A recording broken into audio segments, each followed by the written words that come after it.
Hi, so this is Marshall again, and karon kay tuduan ta ka paano mag-schedule sa sked. But first, let me um, show you around. So, kung tanaw na to nimo ang overview about sa tuang work, medyo makasabot na kasakto ang dagan. So, meaning pag maabot na ka-schedule, dapat tumanan na ni ang research, copy, and creative, o ang dapat na-finalize na mga content. So, over here, kaning sked social is content scheduler ni siya. Pwede ka maka-schedule sa Facebook, pwede ka maka-schedule sa Instagram nga posts o stories. Pwede po, I think, is Reels. Napod sila Google My Business, na Twitter, o daghan pa. So, kanina ako ang login nga account. So, kung halimbawa sa ako mag-work, kailangan mo ako ang login account.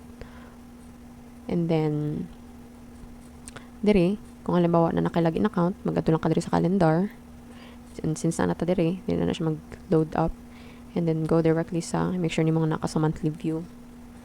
And then, maano siya makita pag open up nimo sa sked. And then, i-uncheck lang nimo na siya. So, kana wala na ka makita, kay kana siya. Ano na siya, kana para ma-view nimo tanan ang mga content or mga accounts.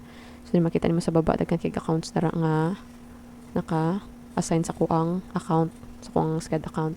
So, kaya para dili kay libog, ako lang nang i-select ang account na kung gina-intend na mag-schedule, like kaning Solaris.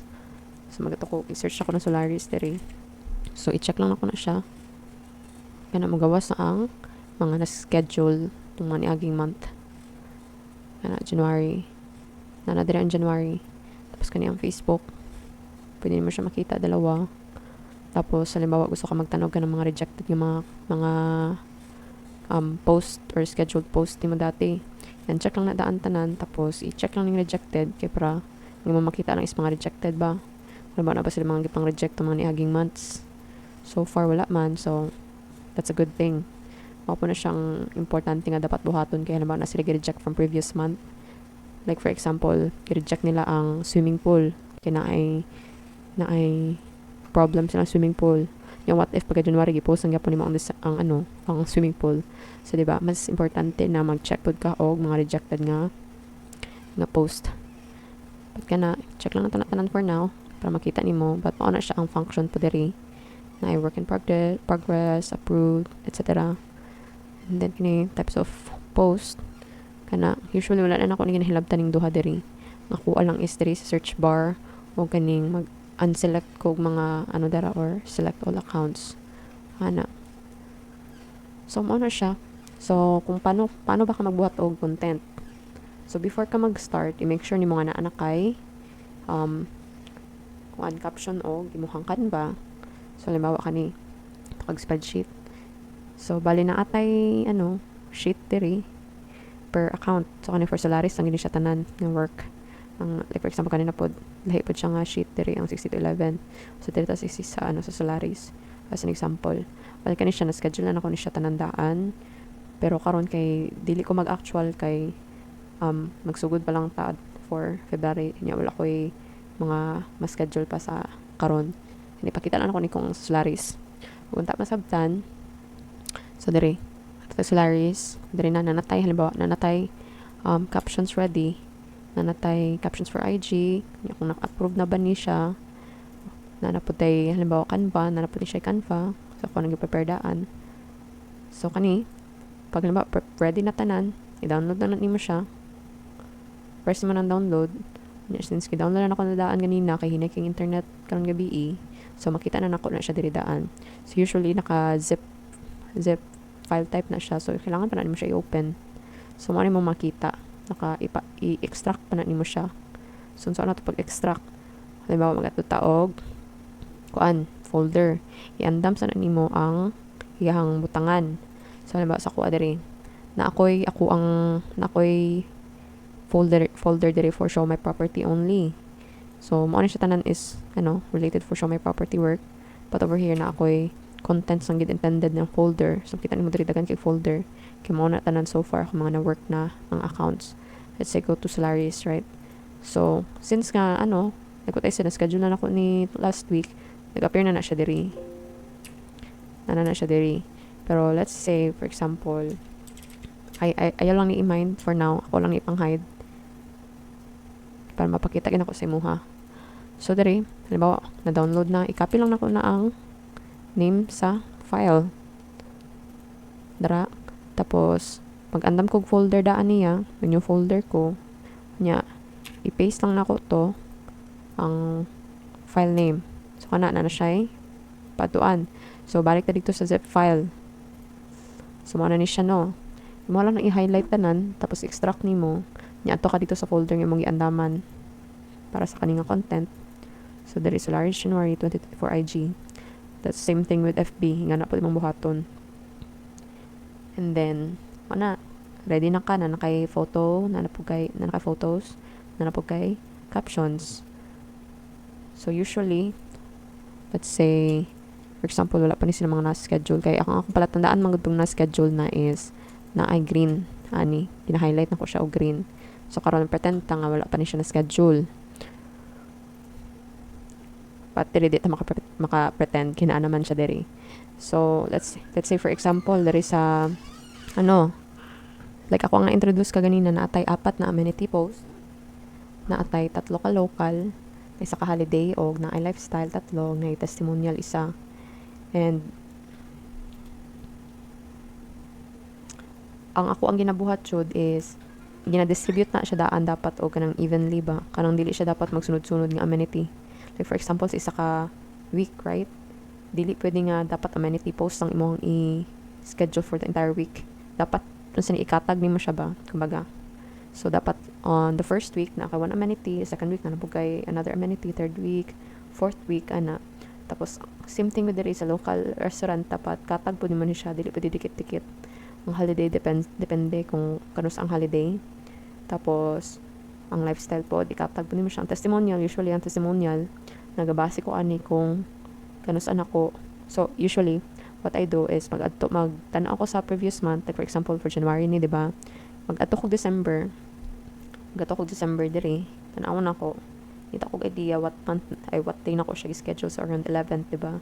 So December 11, tama-tamaon ako nga maabtan og 1 month bago na ako mag-ano na pud bag-o. So diri 15th okay na siya kung magnaana siya sa tunga-tunga sa month pa. So nga na ako mag-schedule sa testimonial. Tan-aw nimo sa last month kung kano sa ang tapos mangita kag idea kung ano ba siya sa beginning of the month ba, middle ba, or last week of the month. So kana since middle of the month lang siya, so dara pili na ko ang January 15th. So okay, for example diri pretend ta diri og schedule. Sige kay ang fix ani, like for example ang New Year, fix mo na New Year, gusto ta mag-greet og kuan New Year na first day of the year, right? So schedule na to ni ang greeting the first day. So ako lang nang i-double click tapos control all na ko, control A tapos control C, or pwede lang kapag mano-mano po right click nimo copy, tapos halimbawa kani wala pa ni sila, mag-add post lang ka. So yeah, mag-click ka sa box tapos add post, and then dire sa caption paste nimo siya nya kani, tanggalon nimo na siya dire. Usually gina-cut lang nako na tapos gina-paste nako siya balik dire. And then syempre mangita sa kag account, so intended for unsa man to siya, Instagram, diba? So Instagram man nga line dire, so intended for Instagram lang gina siya. So i-ex mo ng Facebook, and then kato na mangita kag photo niya, so dapat kabalo ka asa nimo gi-locate pod. So mag-open ka dira for select files.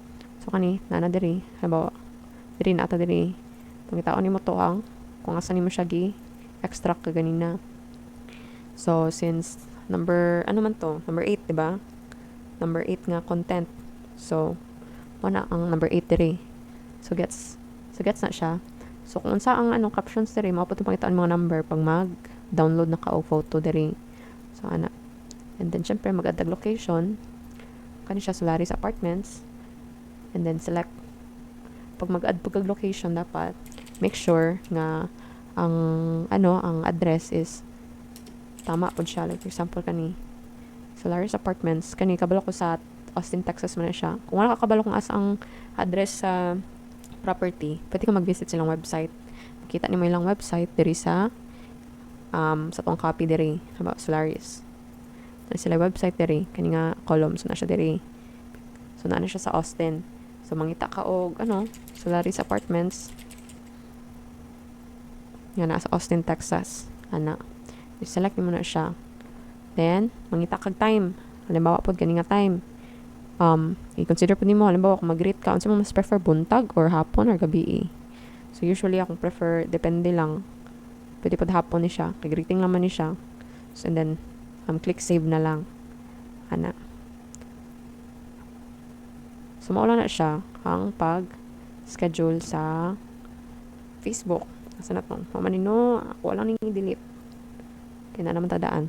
So, for example, diri na punta sa holiday. Oo, mana na holiday. Usually, pag mana ko og schedule, ako lang nang mark as green dara as palatandaan. And then, try na to ning restaurant over here. So, Control A, then Control C for copy. Halimbawa, say January 9 daw na ako nag-schedule. So, mo siya akong ginaano, mo nang importante, ginabutang nako ang date kay para easy lang siya malocate. For example, kabalo na ko daan yung January 9. So, dali lang siya makita pag mag-review ka. Mag-review ka sa mong content.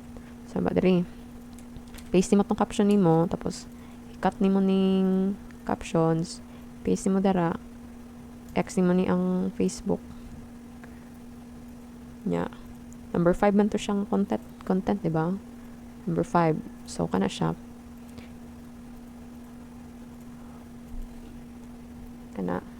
So, kana siya. Naano siya sa Louisiana Crab Shack daw. Ginakopy lang na ko na siya. Tapos, pangitaon ako na yung location. So, para dali po makita sa system, usually ginabutang na ko na og address. Like, for example, TX lang kasi Texas man na. Mga nilang tawag acronym man yata na. So, naano siya diri. Tanawin mo ang yung address kung tama ba. Kay mo po na ang one thing na gina-highlight sa mga nag-check og content. Kung proper address ba. Since kani siya, click lang na nimo, select. Tapos, kuhaon nimo ang iyahang, itag nimo siya. So, kuhaon nimo iyahang Instagram handle. So, for example, Louisiana Crab Shack. Kaya mismong, kuhaan mo ni siya. Shop. Gusto nimo tag ang shop over here. Ba dire. Gusto nimo siya itag. So, i-click lang na nimo siyang, tapos i-paste nimo to. Ay, wala. Copy nimo ni. And then, paste nimo siya. Enter. And then, save. Pero usually, napod mga time nga, lahi ang nag-upload sa photo, lahi pod ang shop. Itata dire sa 6211. For example, wala man. Let's see. Try na to ng Alta NB. So, for example, kanina, Ashay.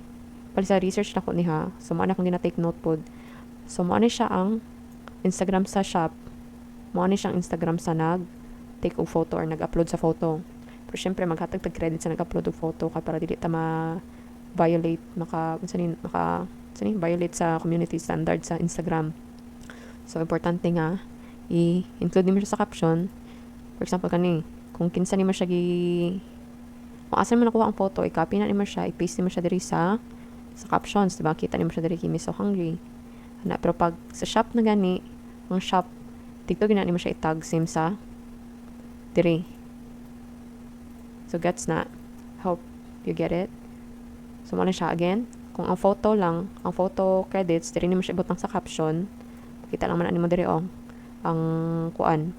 Usually, dili na ka mag-worry kay kung halimbawa ikaw nag-schedule, dahil man po na nagabuhat og captions, unless na lang kung ikaw po mismo nagabuhat og captions, dapat kabalo po ka But, imong i-focus, ikaw nga nag-schedule is, itag nimo ang shop, kung ano mo ang handle sa shop, tapos, i-paste nimo siya diri sa user tag.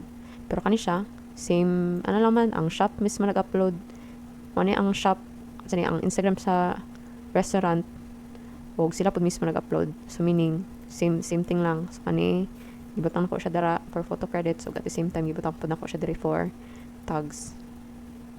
And then, after so, one thing po, di mo kang i-consider is, like, for example, get ready to experience the taste sensation and other at the Louisiana Crab Shack. Usually, siguro, pag ang tao siguro magkaon of crabs, siguro, dinner na siguro, di ba? Consider niyo mo. sige butang nimo alas 6 pa dira sa gabi 6 p.m. Set na kadara, and then you press save. Mao lang na siya ang sa scheduling for restaurant. Naapoy for example kani night, po kung ikaw mismo nag-schedule, be aware po kung halimbawa ang caption is nag-iingon og about night, right? Kani winter nights. So halimbawa dili nimo ni mapansin mas schedule na nimo buntag, so wala siya kandimao, di ba? Okay, this is intended for night na post. Wala na ko naga-schedule later than 7 p.m. onwards. Wala na ko naga-schedule 7 p.m., 8 p.m., 9 p.m. to 12. And ang pinaka-early na ko ang gina-schedule is 7 a.m. pag mag-morning content ko. Mag-morning schedule ko over here. So, mana siya. And then, unsa pa man. Sige. So, mana siya. Katag aning 1, 2, 3, 4. Kung ginabuhat, usually, So, holiday first. Magato ko holiday. Post ako na number 1. Tapos, pasan ako gamay ha. So, please, pay attention. Ingani ko mag-schedule. So, agto ko sa first nga fixed na nga date. So, kani, holiday 1. Butang na ko dara. And then, agto ko og amenity. Schedule na ko na first week. Ikatag na ko daan. Pag man ako aning amenity 1, diretso na ko amenity 2. Butang na ko sa second week. Bisag asa. Amenity 3. Katag na po na siya diri. 4. Fourth week na siya. As long as makatag-atag. Halimbawa, kanina po sa restaurant. Murag ang kaning restaurant. Pero ipalaman ako siya ba? Dapat kaning as long as para naa siya space each content. Like for example, kani amenity post man ni siya. Nya kani lifestyle man yata ning duha. Nya kani restaurant. Kani testimonial. Nya kani na pod amenity. I-try na to view is ang Instagram sa. So kani kita nimo diri na ay holiday which is fixed na. Kani amenity post, kani lifestyle post, kani restaurant, amenity, testimonial, lifestyle, restaurant. So, gets nimo. So, dili siya kaning pasunod lang all amenity. Dili siya pasunod nga restaurants lang. Kaya kani gud ni sila. Seryoso sila aning ikatag nimo ang content. So, mara siyang one thing pod na important. So, what else?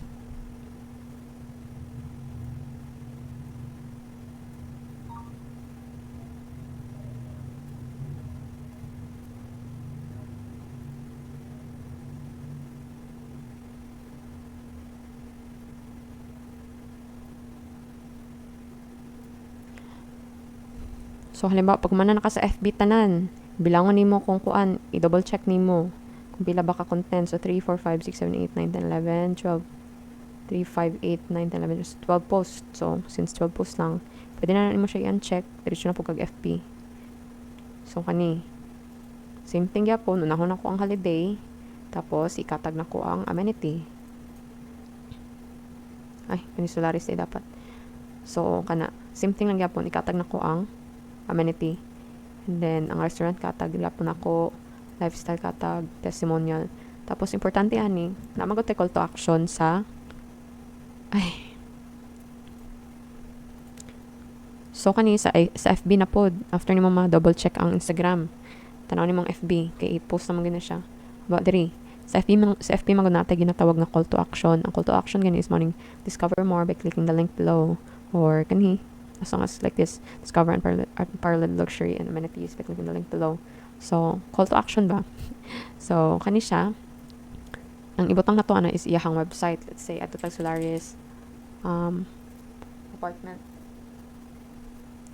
na website. Kaya siya.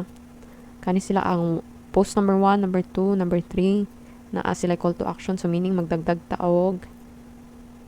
For example, over here. Dito na lang na to ni January 16. Pakita na lang ako. So, naana diri ang iyang photo. Number 1 ni siya nga photo. Tapos, i-copy o paste ni mo yung caption diri.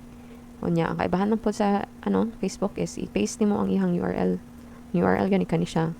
Copy ni mo na siya, i-paste ni mo diri. Tapos, syempre, dili na to kalimtan ang iyang location. Tapos, ang date and time. And then, click save.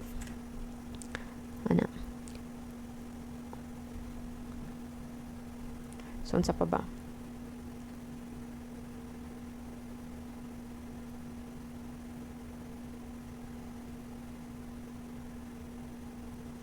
Pag dili gani nimo makita ang location sa restaurant, is imuha na lang ibutang ang city. Kani siya sa Austin, Texas man na bilong ang Solaris Apartments. Makita nimo diri, Austin, Texas. Texas ang state, ang Austin ang city. So ibutang na lang nimo Austin, Texas. That's for example lang ha, for pag halimbawa diri sa restaurant dili nimo sila makita ang ilahang location, like for example kan Louisiana Crab Shack dili mo makita, or kani siya, or kani dili nimo makita. Ibutang na lang nimo Austin, Texas. Kay importante na dapat lagi kay mabutang na location over here kana. Og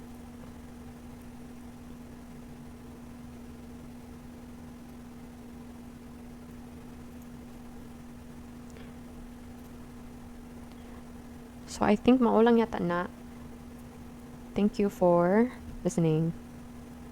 So I think maulang yata na ang importante nga mga things nga dapat i-remember pag mag-schedule sa sked. So thank you.